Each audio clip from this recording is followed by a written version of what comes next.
ancestor. Or should I say, it is I, your ruler, Mojo Jojo. Bow down before me. While you're down there, would you pick up the biscuit I dropped?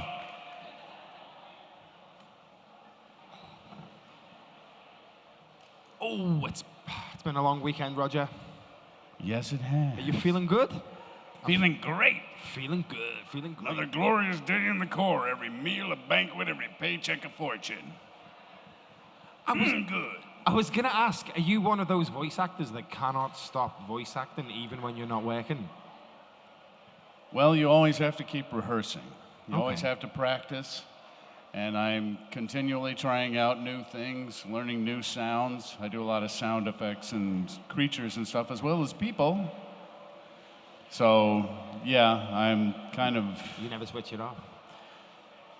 Got to work at it. So we have Tim in the crowd with a microphone. Tim, oi, you got a microphone? Please throw your hands in the air, and Tim will come and find you when you've got a question. There's a few already, Tim, if you want to run over. First things first, because this is a horror convention. I'm going to hit you with it. How did you become the voice of Ghostface? I auditioned along with a lot of other people. See, originally, when they were filming in Santa Rosa, California, near the San Francisco Bay Area where I lived, Santa Rosa being another city where a great serial killer film was shot, if you've never seen it, Shadow of a Doubt by Alfred Hitchcock. And Drew Barrymore wanted to have an actor to play the scene with, because no video, please. She wanted to have an actor to play the scene with, because they had intended to just dub all the voice work afterward back in Los Angeles. But she wanted an actor to play the scene with instead of just having a script person feed her lines, because it's kind of hard to react when you're going, is this some kind of a joke? More of a game, really. Can you handle that? Blondie. Are you ready to die?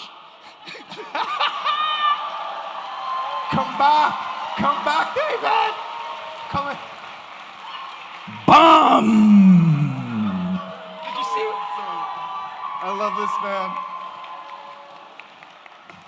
A gentleman and a scholar. Exit stage left. So as I was saying, they cast in the Bay Area to get someone to play the scene with Ms. Barrymore. So the audition was that opening scene from the first film, and that told you everything you needed to know about what the voice was like. It's got to be interesting, maybe a little warmth, have a little texture to it, sound hopefully a little bit sexy. Oh, you're making popcorn? I only make popcorn when I'm gonna watch a movie. Oh, you're watching a scary movie? Do you like scary movies? What's your favorite scary movie? So,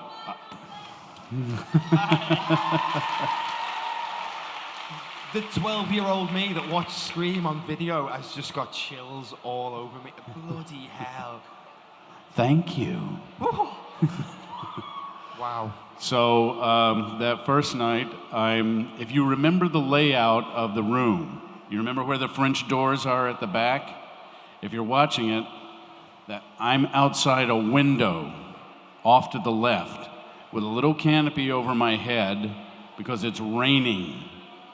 Like, next time you watch it, when you see Steve, the boyfriend, taped to the chair, you'll notice that he's dripping. It's not because he was sweating. He's in the rain, taped to that chair. Because real rain doesn't photograph.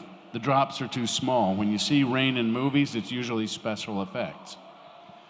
But Wes and Marianne Magdalena, the producer, decided they liked what I was doing. So they decided to keep me on instead of dubbing it later in Los Angeles. And that started the tradition of playing the scene live on the set with all the actors. And that continued through the first 4 films. So when you see the films, I am actually on a phone somewhere nearby, watching the camera feed, seeing what the camera sees, and talking to the actors on the phone.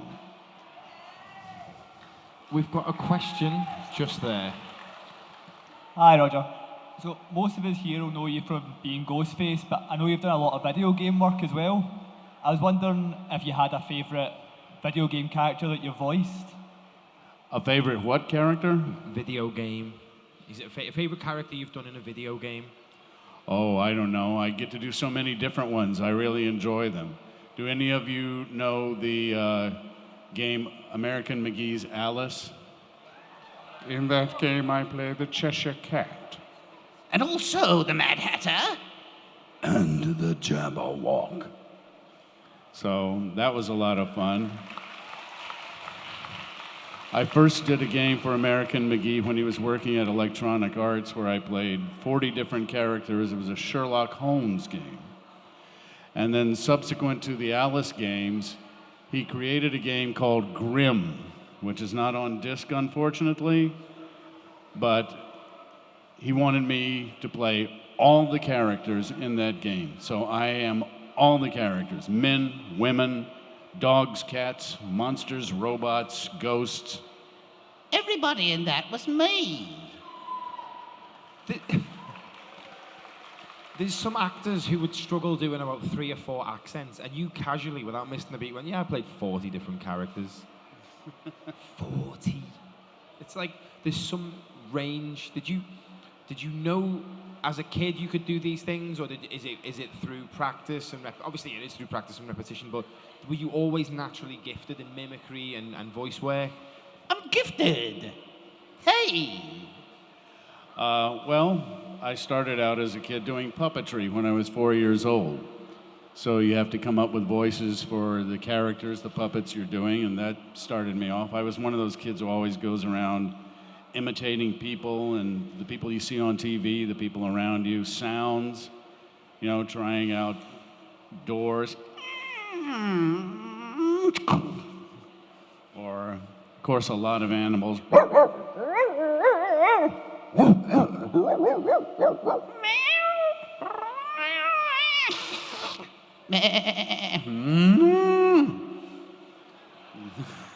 And that sort of stuff.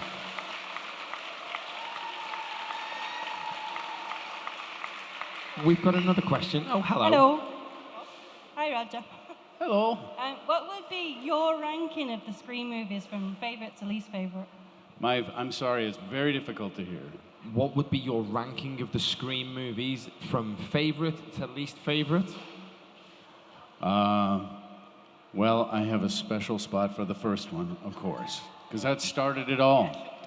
That was one of those movies that was more than the sum of its parts, but it owed a lot to the brilliant cast, the great director and producer, and terrific crew and effects team.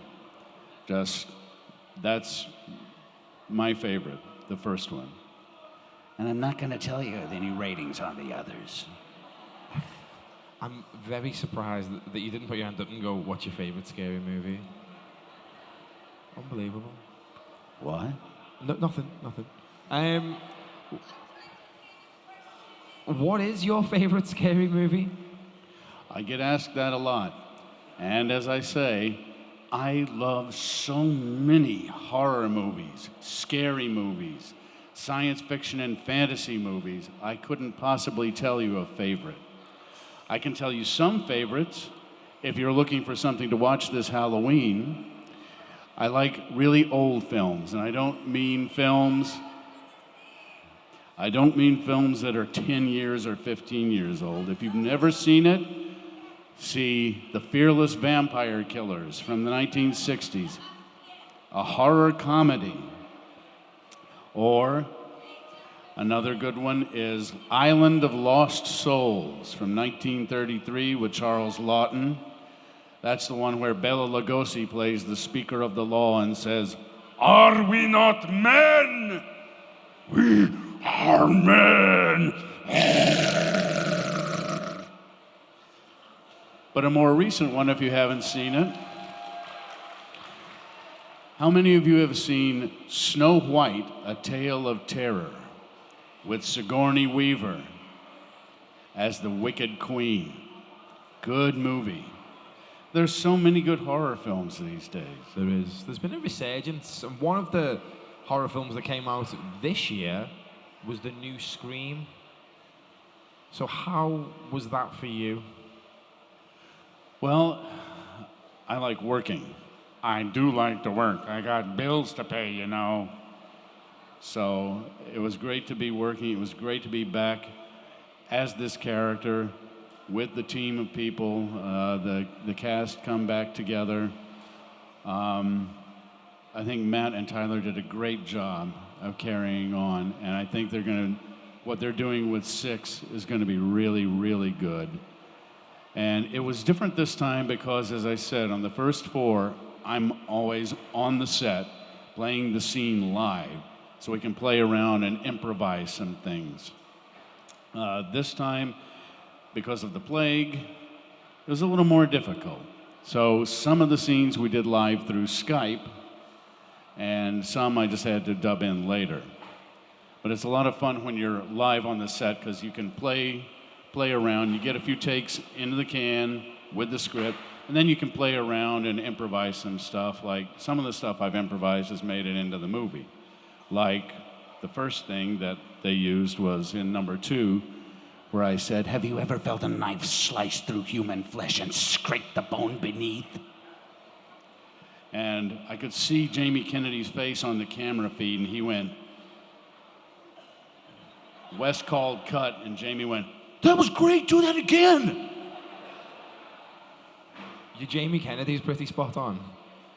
Do you find that you mimic people that you work with unintentionally or intentionally? Do you feel, because voice actors and people I know that do impressions tend to, I think it's called echoplexy or echopraxy, and they copy people that they look at?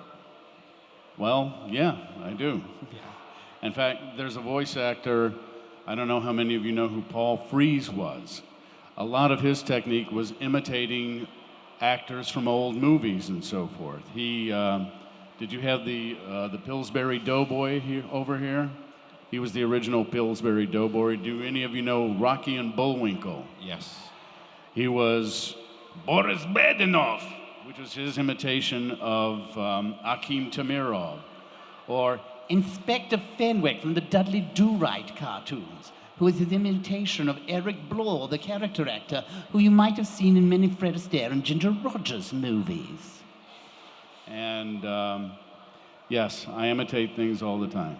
I'm finding it hard not to imitate your imitations. Stop Timothy, that. so the next question, please, Tim. Hi, Roger. With the American McGee Alice games, there are whispers that there's a new one coming in. As you're the best voice of the Cheshire Cat, are you coming back? I appreciate your interest. Thank you very much. As far as I know, I am coming back. There's no whispers, it's in the works. American is in Shanghai where he lives, and his company, Spicy Horse, is working on it. Spicy horse. Spicy Horse Games. Well, I haven't had any lunch, so I would go for a spicy horse right now. Tim, you got a question? Hi, Roger. Yeah, just wondering, with the recent, obviously, controversy of Chris Pratt with Mario, do you think voice actors will finally start getting the respect and recognition they deserve when they do the original character? And do you think that's going to be a theme where if somebody was doing a video game voice, if they made a film, would they then bring the original actor on now? Oh, I don't know. That's everything is so much in flux right now. You know, they tend not to do that, and there are all kinds of things that can step in. Like, I don't know if any of you have ever seen a film called Kumba. That was a Disney film that was done by the terrific South African animation studio Triggerfish.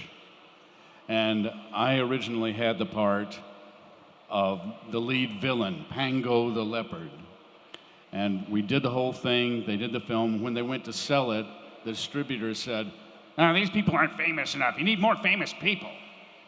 So they replaced some of the actors. I got to do some other characters, but my character was replaced by Liam Neeson, who actually I had voice doubled for in many games and in the Batman video game.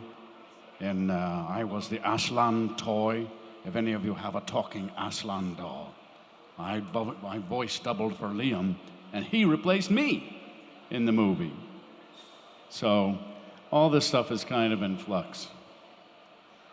Just at the back. Hello. Oh, sorry. Do you have anything to do with the Dead by Daylight Ghostface DLC? The Dead by Daylight. There's a video game called Dead by Daylight, and I'm guessing Ghostface is in it. Yeah, there's a DLC. Are you the voice of Ghostface in the Dead by Daylight? I was in the Black Ops game that was out last Halloween. I didn't know Ghostface was in Dead by Daylight. Does he talk? Does he talk? He doesn't know. He doesn't know. I'm guessing that's a no. Then I guess I don't know anything. I'm guessing you're going to be Googling it after this. Next question, please. Hello. Hiya. When it came to voicing Mojo Jojo, did you record your lines by yourself in a booth, or was it with all the other voice actors? Oh yeah, one of the fun things about doing the Powerpuff Girls is it was done ensemble. We were all together in the studio instead of wildlining, which is where you record on your own.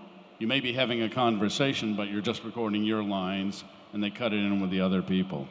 Again, you get to have a lot of fun when you're all together, playing off each other.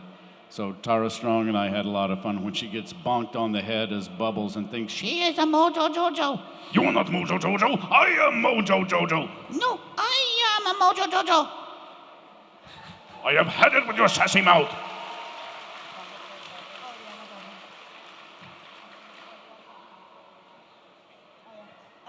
Hey, really nice to see you. I have a question. The most recent Scream 5 movie, with the new cast, was there anyone in particular who really stood out for you, or you really enjoyed seeing through the thing, or David Arquette. Oh. He stood out and then he fell down.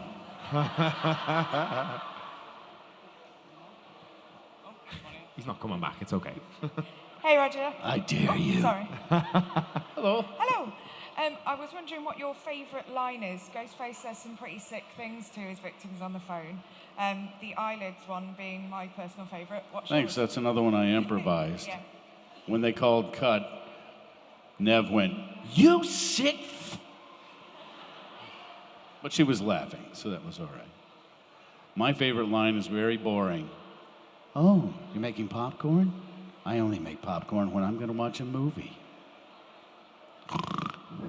No. The opening scene from Scream is horror perfection. That was when you knew the game had changed for everything. That was absolutely unbelievable. Honestly, I am 37. I know I don't look it. Thanks, guys. I'm 37 years old. That's probably why I'm sat here now. Scream changed my life. I liked gory films. I didn't really like slashers. Bang. Clever, funny, just brilliant. So, yeah, that's up there with my favorite things in the world ever. It's a great game of cat and mouse, isn't it? Yeah. The whole thing. Oh, hi. Yeah. Oh, did I dial the wrong number? I'm sorry. I like to know who I'm looking at. I like to know who I'm talking to. Why? What did you think I said? Can you handle that? Blondie. Cat paw on mouse tail. Hi, it's a bit of a silly question, but does your voice ever get recognised? And do you ever play jokes on anyone with your voice? Thank you. Out of context, the voices don't work. Sometimes I've played around with telemarketers. Hi, we're calling because we found out that your warranty on your car has gone out. Would you be interested in hearing about some new deals? Why, what kind of deals do you have in mind? Well, let me tell you all about them. Doesn't work out of context. Hi, I was just wondering, when you were playing Ghostface, obviously Ghostface is a different character in each of the films. I wondered, did you put any thought into differentiating them or anything like that? Well, one of the things is I never know who the killer is. I don't know. I don't get a whole script. I only get my scenes. So from movie to movie, I tried to put slightly different things into it just because Ghostface is a different killer every time. And that's the thing that really makes Ghostface scary, isn't it? Because he's not supernatural, he doesn't come back from the dead, he doesn't have superpowers. He or she could be anyone. Any one of you could be Ghostface. Any one of you are killers. And that's one of the reasons I like the fourth film, because it touched on that idea that social media is a mask that people can hide behind to do terrible things. Yeah, that's true. That is very true. And on that happy note, What was it? It was quite a poignant thing. I was going to just ruin that and say, how many people here have rang one of their friends and pretended to be Roger on the phone? I mean, people who were teenagers in the 90s, probably. The amount of time, or you withheld number. Hello. Just, my Ghostface isn't very good. I'm sorry. Where are we Thankfully, I'd be out of a job. I'll come and take your job, Roger. Try it. I've been on stage for 2 days. My voice is gone. I'll have yours, Roger. There's a lady in the front row, Tim. I think she's had too much to drink, but she's got a question. It's 5 o'clock Don't somewhere, ignore her. Liz. Go on, Liz. Hi, I know that you've been doing all this good shit. When did you first start and what gave you the goat? Was it with Peter Cushing? Peter Cushing and everybody else? Exactly, yeah. That's a good point. How did you get started, is what I think she's asking. I think we answered that about 25 minutes ago. A long time It's all ago good. in a puppet shop somewhere in Georgia. And you know what? We've been on for about half an hour. Oh, there's one. Yeah, Tim, we'll do one more question, and then we'll let Roger go and get a cup of tea or coffee. What is your favorite hot drink? What's your favorite hot drink, Roger? my favorite hot drink is a hot toddy. Oh, me too. I want to know what you're drinking. Or a nice cup of peppermint tea. Oh, okay. That sounds nice. Hello. Hello, Roger. Lovely to meet you. I was wondering, we heard from the wonderful Corey Taylor earlier what his vocal warm-up is. And being a vocalist yourself in a somewhat different way, I was wondering if you also had any vocal warm-ups that you did. I just try to practice all the time, and before a session, I just try to keep my throat clear, have some water. That's about it.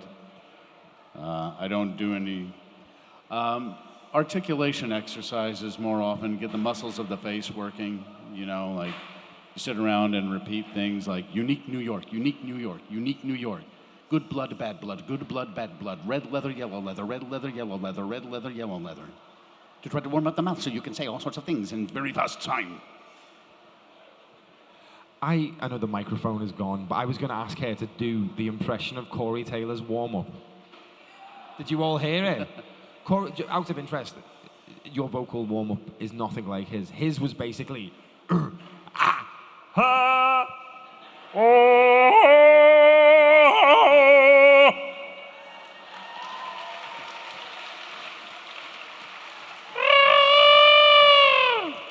We'll return to Tarzan Theater after this message from Sky 2. Ladies and gentlemen, I think it's a perfect place to end it. For the voice of Ghostface, the incredible Mr. Roger Jackson, give it up!